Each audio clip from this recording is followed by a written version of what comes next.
Petrol rationalisation plan is related to government fuel subsidies. A subsidy is direct financial support provided by the government to reduce the cost of basic necessities for the public. In the case of petrol, subsidies are used to keep local fuel prices lower than global market prices. Previously, Malaysia applied a blanket subsidy system where everyone paid the same low price for petrol, such as RM2.05 per litre for RON95, regardless of income level or usage. However, there are some loopholes. Subsidies are meant to support those who genuinely need assistance and should be exclusive to Malaysian citizens. Under the previous system, high-income earners and even foreigners were able to enjoy the same subsidized petrol prices, which contradicted to the original purpose of the subsidy. Our Prime Minister, Datuk Seri Anwar Ibrahim, in collaboration with the Ministry of Finance, introduced the new Petrol Rationalisation Plan, or today known as BURI 95. This plan was officially launched and implemented on 30 September 2025 past year. Now, only eligible Malaysian citizens can access to subsidized RON95 petrol, while the non-eligible user required to pay the original market price, approximately RM2.60 per litre. For this slide, I will explain the main conflict of petrol rationalisation. The government's main objective is to reduce fuel subsidy spending in order to strengthen national finances and improve long-term economic sustainability. Fuel subsidies require a large amount of public funding, so rationalisation is seen as a way to manage government resources more efficiently.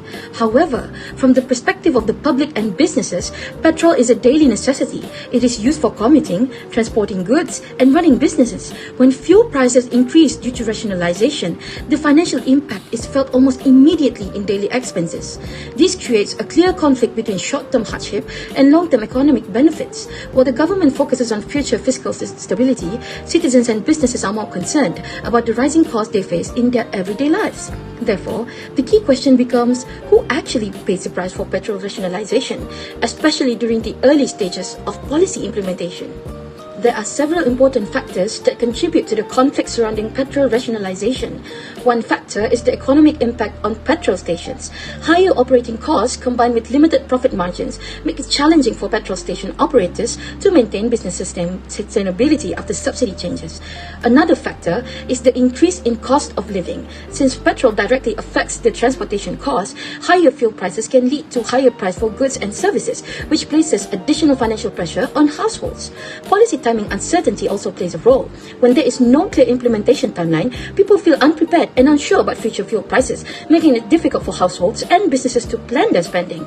In addition, there are fairness concerns related to targeted subsidies. Some individuals are uncertain whether they will qualify for assistance, which can reduce public trust in the policy.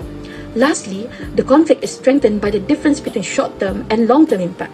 The hardship is felt immediately, while the benefits of improved fiscal sustainability take time to be realised. Okay, now I will explain the ethical theories related to the petrol rationalisation plan in Malaysia.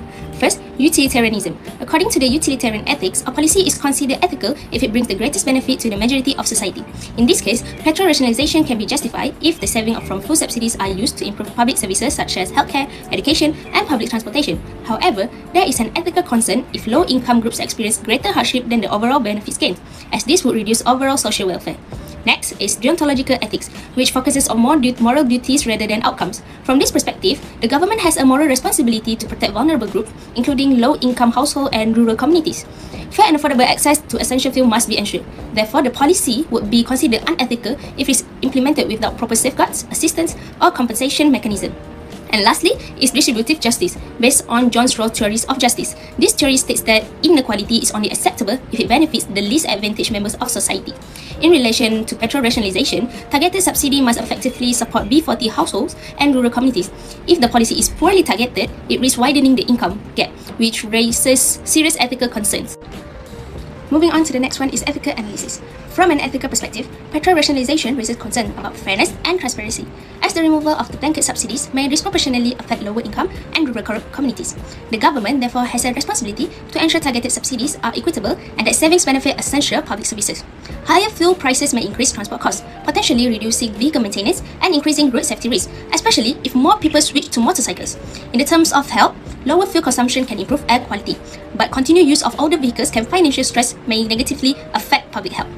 Meanwhile, urban communities can adapt more easily due to better public transport, while rural communities face greater burdens due to reliance on private vehicles. Clear communication is crucial to maintain public trust. Environmentally, petrol rationalisation can reduce emission and promote greener alternatives, though its success depends on adequate infrastructure and supportive policies. Our first solution is targeted two-tier pricing system.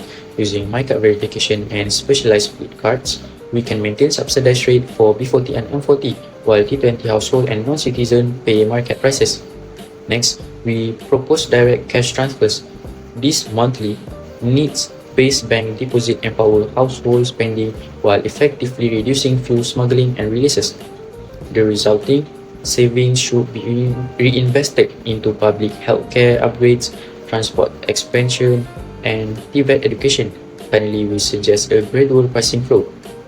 By using incremental increases, we prevent inflationary shocks and allow the public to adapt their behavior. Reflecting on this reform, we learned that equity is superior to equality.